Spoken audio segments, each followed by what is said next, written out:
Welcome to Dr. Roger and Friends, the bright side of longevity, hosted by 3 Ps in a podcast, Doc Roger, Teresa, and Danielle. Thanks for joining us for Coffee and Conversation.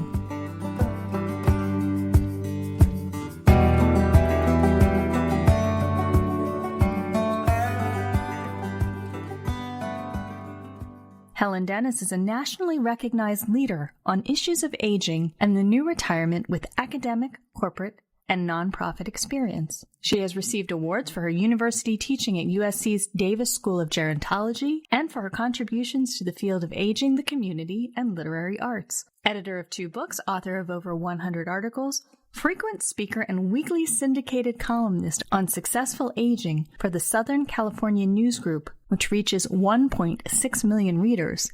She has assisted over 20,000 employees to prepare for the non-economic aspects of their retirement.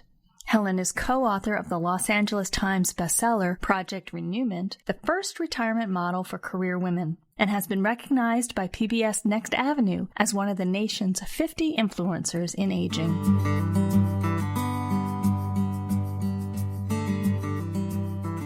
Well, welcome everybody. Well, today we have, as you heard in the intro, I think a heavy hitter in this whole movement towards successful aging. Helen has been at it a long time, dedicated to the message of successful aging, and she is getting out there, reaching people. Again, as you heard in the intro, but almost a couple decades of this, and 900 columns and books and forums for people to gather together to explore this. So, Helen, you're doing great work, and we are indeed honored to have you here with us today. Thank you. I am delighted to be with all of you. Well, I'll jump in first. As you know, successful aging is what we've been doing. You and I never got the opportunity when we do get together to talk about the specifics of how each of us views that term, successful aging. So you write about it, you talk about it, you're a leader in this whole field. So how would you define, that's a little formal, but how would you describe successful aging as you see it and the way you articulate it so well with those who read and listen to you? So I have a very broad definition. The most simple way that I look at it is being the best you can be at your life stage. That means you may have a chronic condition, but you're doing all that you can to function as well as you can. To me, you're aging successfully. I completely separated from disease and illness. You can be in a wheelchair. And if you are doing all you can do to be as strong as you can physically and mentally, to me, you are aging successfully. So it's really related to function, separate from disease, and the intention of the individual. So it's a very broad definition. Someone who isn't aging successfully would be someone, I would say, who has poor nutrition, gets no exercise, has no sense of purpose, and is feeling terrible. I'd say you are not aging successfully because you're doing nothing to enable yourself to do it. So it's a very broad definition. I love it. Congrats. Because, some people think you got to be skydiving at 85 or something like that to age successfully. You probably are aware that term came out of the MacArthur study, the 10-year-long study, and Dr. Bob Kahn was, a co-leader of that. And he was one of our founding fathers in Masterpiece Living that we're all associated with. And I remember him pulling me aside one day. And it was something I had said that he wanted to make sure he corrected right away. He says, successful aging is, as you say, but never say it so that someone gets the point that there's unsuccessful aging. It's not about a pass-fail here. It's not about a gray thing, black or white. There's normal aging, and then there's successful aging. So I think how you define it is spot on. Bob Kahn, who unfortunately passed about a year ago, would love it. So thank you for that. Well, you're welcome. And you might remember that model that he developed on the components of successful aging. And a lot of it had to do with your intention rather than how you are evaluated. Absolutely. No doubt about that. And well, we miss him, don't we, Teresa, Danielle? He used to, if we ever even veered off the rails a little bit, and I don't mean the rails are only one way to go, but veered off from the real message, the core of the message. He also had a degree in literature. He would very, very succinctly, with a short story, powerful language, get us right back on. So it was a pleasure to work with him. Let me add something to your comment, Roger. Those who criticize that term, and there's been lots of articles on it, say just that because it implies that you can be unsuccessful. Yes. And that's a kind of an unhealthy judgment call. So yeah, it's a very valid, but again, if we acknowledge the criticism, then we're okay. So maybe I'll add something to that. As you know, I write this syndicated newspaper column. You do indeed. So, everything has a story. That was never an intention of mine. About 20 years ago, the managing editor of our local newspaper calls me and said, Hannah, I don't remember her last name, is 88 years old, and she writes a column on seniors, but she wants to retire and write a book. Are you interested? Huh. I said, well, sure, why not? So she says, all right, give me 600 words of your best writing, 12 topics you think the newspaper should cover, and come to my office. So I thought, we are never finished jumping through hoops of qualification, regardless of your life stage. So I met with them. They liked what I wrote. And they said, okay, do you want to write the column? I said, I qualify chronologically to be a senior, but could we rename it? Maybe something aspirational, uplifting. I said, how about successful aging? We'll check with our attorneys, and that's fine. So that's how it started. And I have to also say, for the first 5 years, I never really mentioned it. I mean, here's my short sidebar story. I was in Whole Foods, and a person came up to me and said, oh, you're the writer from the Daily Breeze. And I turned around to see who she was talking to. I didn't even identify myself. You're too humble. That's it. So, I mean, as time has moved on, so I maybe want to share with you a little bit what I've learned from writing the column. Please. So people want to be heard because essentially the column is a Q&A. They want to be heard. They want reliable and valid information. They want it to be readable. This should not be torture. So they want it to be interesting, maybe a little levity. They want resources, and they want to be appreciated. And when I figured that out, I would say that's part of the template. And they keep coming back. I'm not surprised at all that they do. You just espoused in just a few sentences probably what every writer who is wanting to articulate a message should know. And if they don't, listen to Helen. You just did it, Helen. I mean, you covered the gamut of what it is, I think, that drives someone to read something and keep reading it, and then stew about it during the rest of the day, and and try to merge it into their lifestyle and into their lives and into their value system. So it's clear why you've had 900 columns or whatever, and plus and going, and that you have so many. What, you have like over 1.5 million readers or something a week? Right, 1.6 million. Wow. I understand why. So the other thing that I was curious, what happens to the columns? I say, writing a column is like teaching to an empty classroom. Okay? You teach an empty classroom, you walk away, you're done. You have no idea what happens. Yeah, you get some feedback, you get some letters or emails, but you really don't know. But I want to share with you an experience. I spoke to a group, a few hundred people. I don't even know what I was talking about. And afterwards, a woman comes up to me and she takes my two hands. And she says, do you remember the column you wrote when your husband passed away about 14 years ago? it's a 14. I said, you remember? She said, I want you to know my husband died at that time too. And I want you to know how much it meant to me. So here we have these two women holding hands with tears running down their face. You don't know where the columns go. I do know they've been used for book groups. They've been used as discussion topics at senior centers.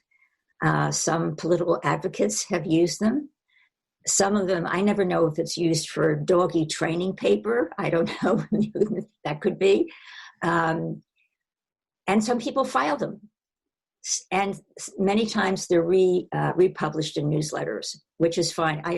I have the copyright, all the columns, it's open. And so it's once a week, I have a deadline. I mean, so I say, I must be a masochist. Who does that to themselves for 19 years? Either that or I loved writing papers in college, which I didn't particularly do. And people said, so why do you keep doing this? And it's a really kind of corny answer, if it makes a difference. That's what it's about. That's what it's about. Corny, that's purpose sort of in the spotlight. That's the gold medal of purpose as far as I'm concerned. Yeah. And particularly during this time, I think when so many people are certainly available to read, take the time to sit down and read and searching for the kind of messaging that you're talking about. I mean, Helen, you're an anti-COVID hero here. I say we are not going down the rabbit hole, folks. We are not. Well, for sure. Well, I've been dominating it, and I know these two ladies I work with have questions for you. So have at it, ladies. Well, speaking of purpose, Helen, we know that you and a colleague started a movement called Project Renewment. And there's a book, I think, with the same title. Can you tell us about that?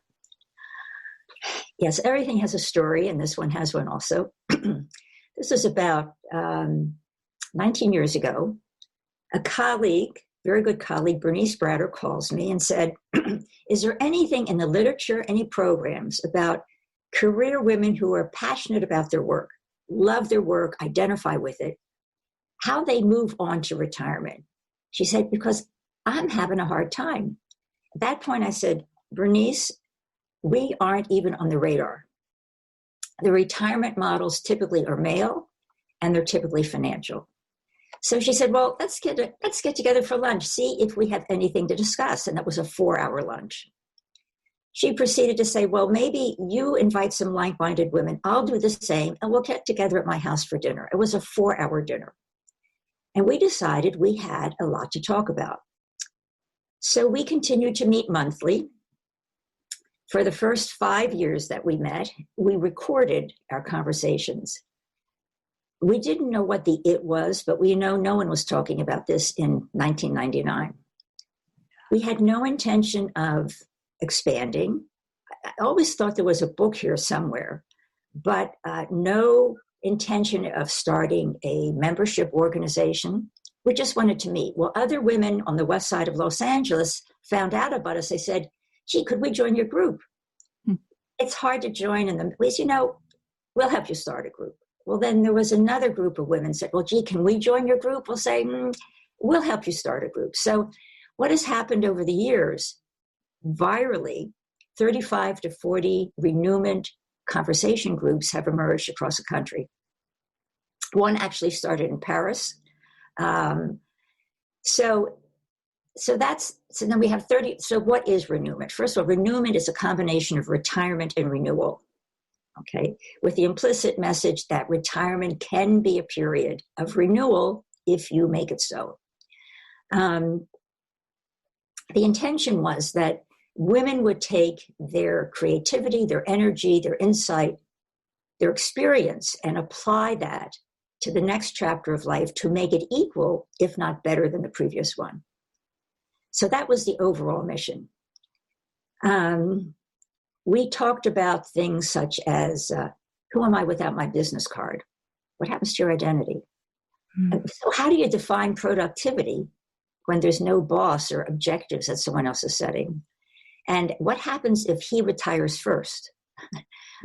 So based on our conversations, this is kind of the second part of our story, we got some press from LA Times and Time Magazine Online. And the CEO of Scribner, which is a sub of Simon & Schuster, which just been sold, found the journalist who wrote the article, and they called us. They said, "We'd like you to write a book."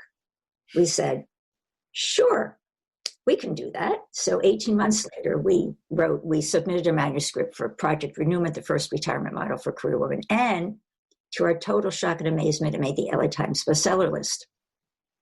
Total shock. So it's reprinted in paperback. So let me just add one other piece. The group is not a traditional support group, okay? But it is supportive of one another, okay? But it isn't we don't fix people who have significant adjustment issues. So moving forward, COVID comes along. The women can't meet, which typically would be in a person's home, 8 to 10 women.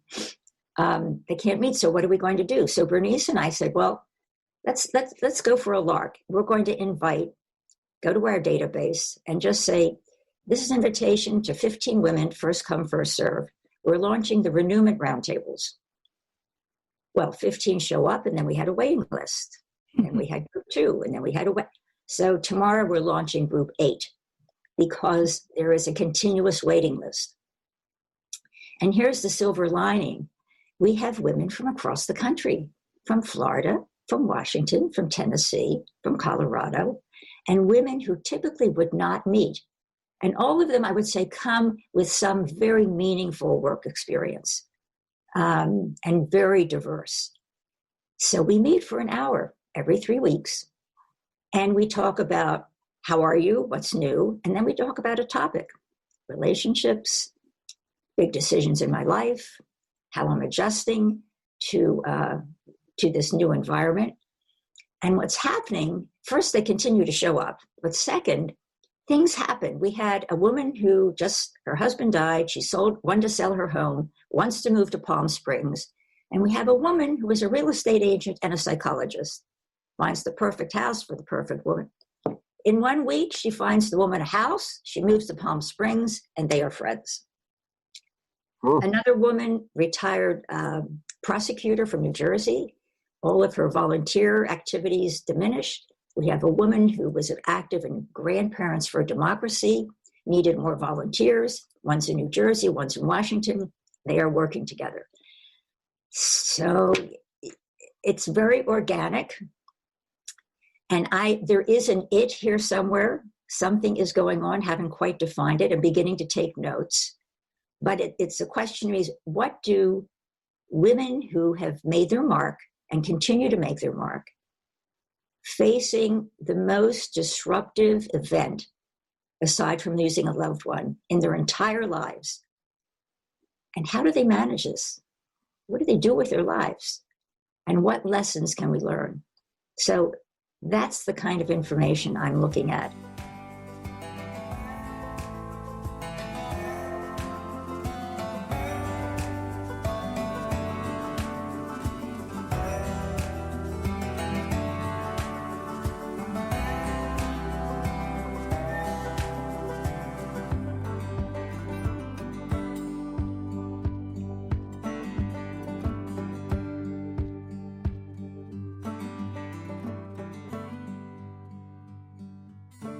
Well, Helen, that sounds like you're harvesting human capital out there, double X, chromosome-wise, human capital, and like you're almost like you're playing the classic role of the grandmother, but for adult career women, and post-career women, and boy, don't we need a lot more of that, rather than, sort of wasting all this human capital that's out there as we do as a society. This is marvelous. So congrats on that.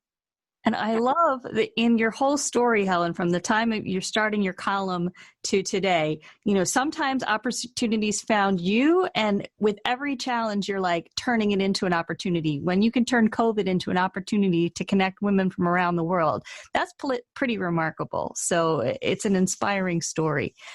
Now, I have a 2-part question for you. So you've been in the field of aging for more than 40 years. There's positive stuff, and then there's lots of challenges we still have to face. So can we start with the successes? What kind of progress have you seen us make? So I'm going to just add, being in the fields for so many years, it was a time when people thought gerontology was a skin disease, like dermatology. So that gives you a context of where I've been and where I've come from. So your question is progress? Mm-hmm. Yes. Yeah, I think we should continue to be very hopeful. I mean, one is longevity, which is all of your career in business. People are living longer, not so good morbidity, they're a little longer, not feeling so well, but we are increasing life expectancy. So I think that's one big plus. Another big plus that I found from working with 20,000 employees on retirement education is that individuals have high expectations from this life stage. And I think that's a motivator. It's a motivator in terms of they're saying, what is next? So that's a big plus. I think another big plus is that, quote, the new life stage is being recognized. This period between 60 and 80. I've Mark Friedman, Ken Dykewald, Mary Catherine Bateson, all saying it's great that we added years to the end of life, but we've added these very unique years kind of towards the mid to later life. And they're really ones of opportunity. There's no question with age comes risk and illness, and that's a reality. But there are opportunities in this life stage that we could begin to recognize. And it's so new that we really haven't decided what to call that life stage. The third age, renewment, there are many different, generativity, we don't know what to call it. So I think recognition of a new life stage and all that, the opportunities. But I think one of the hottest areas in aging right now is technology. Mm-hmm. I mean, that is just sizzling, from telehealth to personal response systems to products and services. I attended a tech conference, and what was demonstrated, a shoe that if you could not tie your shoes, there was a shoe that you slip your foot into and the back opens up. And then when you put your foot on the ground, the back of the shoe closes. Mm-hmm. So you don't have to tie your shoes. You don't even have to bend over. I mean, small things that make life easier for individuals. We have, I think, an increased recognition of a consumer market. I mean, older adults contribute close to $7 trillion in economic activity, and yet it's taken business it's taken business a long time to acknowledge that older adults are consumers. They have the money, but it's taken a long time for that recognition, despite the evidence. So the fact that businesses are acknowledging older adults means that their businesses will be more catered to an older generation. I think that's a big plus. Yeah. I think it's also a plus that we have more universities and colleges teaching aging, and medical schools. That is a big plus in terms of a recognition.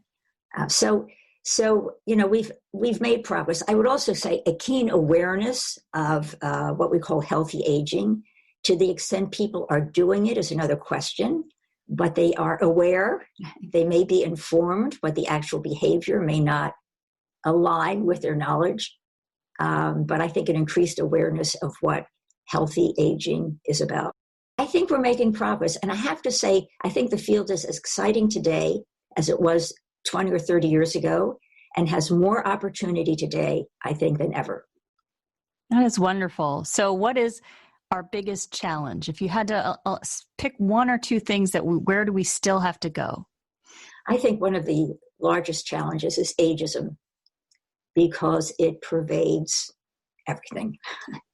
It pervades employment. It pervades medicine.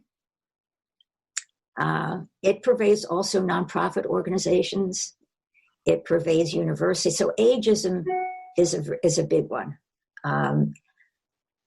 So the second, I would say, is Alzheimer's disease. Mm-hmm. We still don't have an agreed upon cause. We don't have agreed upon treatment. We don't have an agreed upon cure. So with an aging population, I think Alzheimer's disease is a huge challenge. So I would say ageism, Alzheimer's disease, and probably related to that is caregiving.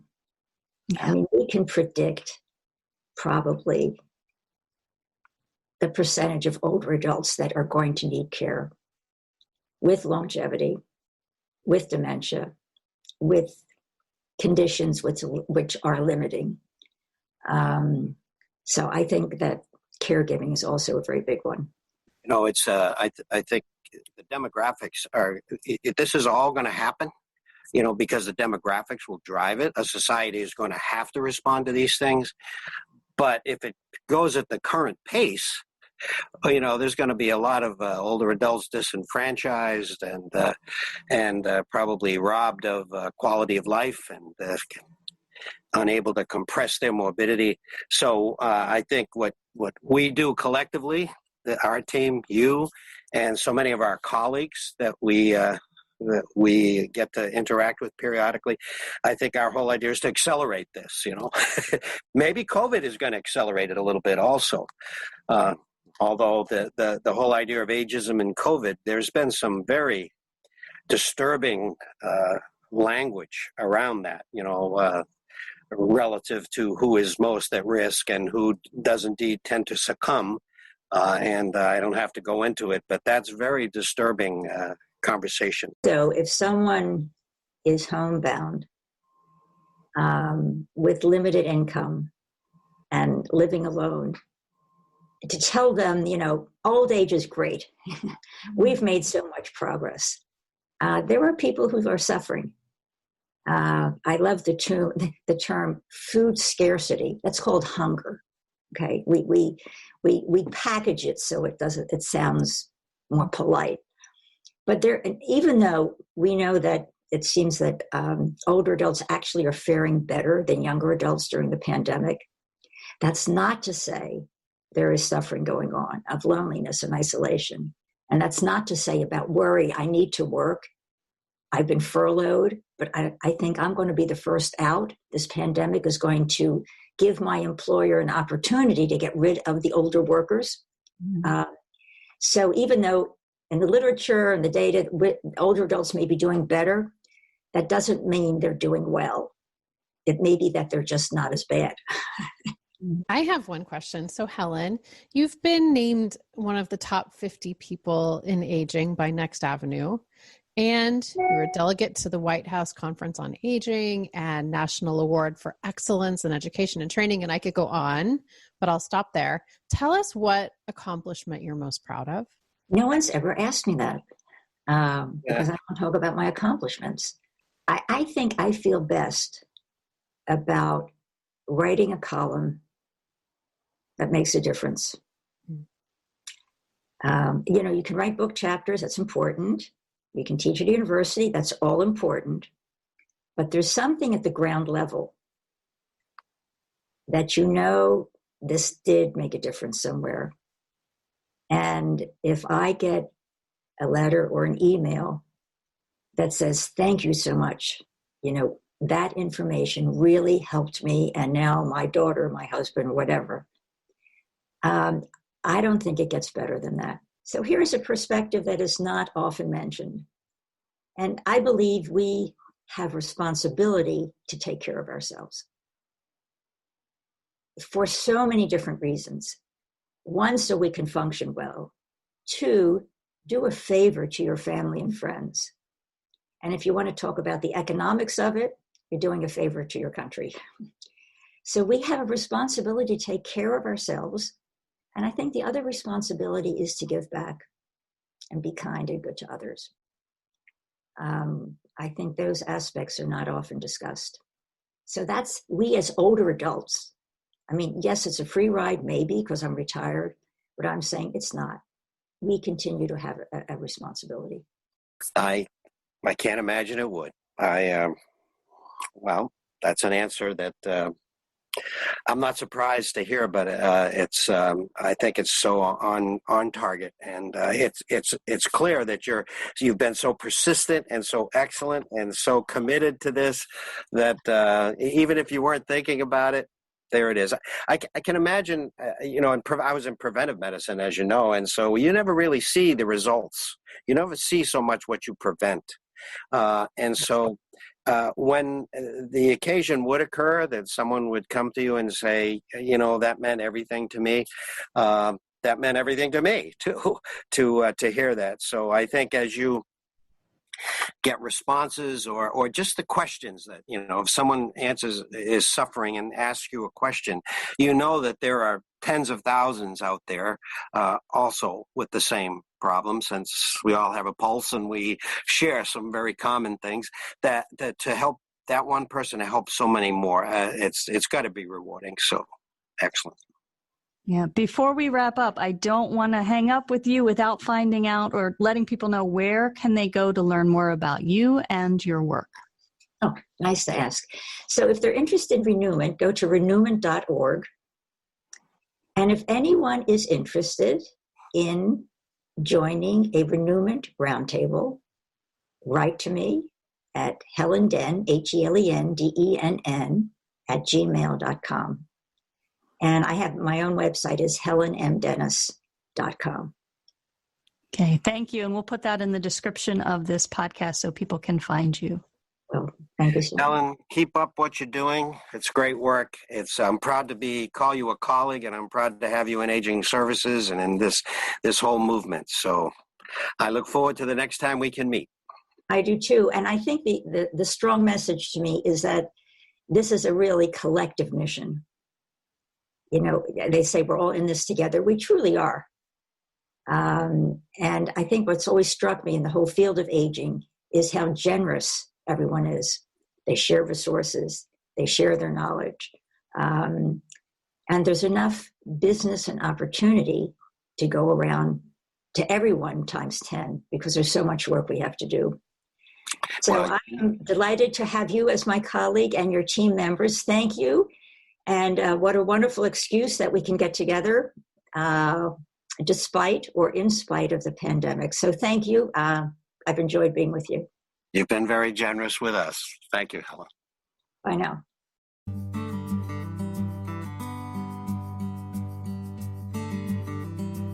You've been listening to Dr. Roger and Friends, The Bright Side of Longevity. If you like the show, please rate and review, and be sure to click to follow.